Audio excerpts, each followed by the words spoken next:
మద్యం సేవించి వాహనాలు నడిపితే జైలుకేనని బెజవాడ సిపి రాజశేఖరబాబు హెచ్చరించారు. రహదారి భద్రతా వారోత్సవాల్లో భాగంగా విజయవాడలో మెగా బైక్ ర్యాలీ నిర్వహించారు.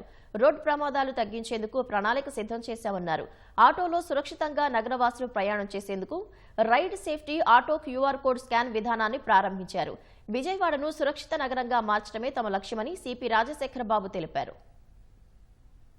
ఎన్టీఆర్ కమిషనరేట్కి సంబంధించిన ట్రాఫిక్ పోలీస్ హెల్మెట్ అవేర్నెస్ ర్యాలీతో పాటు ఆటోస్లో క్యూఆర్ కోడ్ సిస్టమ్ అనేది ప్రవేశపెట్టడం చాలా సంతోషం.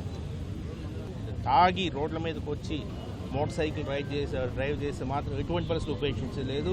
జైలు శిక్ష పడేలాగా చేస్తాము. ఎందుకంటే ఎలాగా డ్రైవింగ్ స్కిల్స్ కావచ్చు ఎలాగ ఉన్నాయని చెప్పడానికి ఒక క్యూఆర్ కోడ్ మీరు స్కాన్ చేసుకుంటే ఒక వెబ్సైట్కి వెళ్తారు. వెబ్సైట్లో మీరు అతన్ని రైడ్ని మీరు సేఫా కాదా అనేసి చెప్పొచ్చు. సో అది మనము పెట్టడం జరిగింది. సో దాన్ని కూడా గట్టిగా ప్రజలందరూ కూడా ఉపయోగించుకోవాలని కోరుకుంటున్నాను.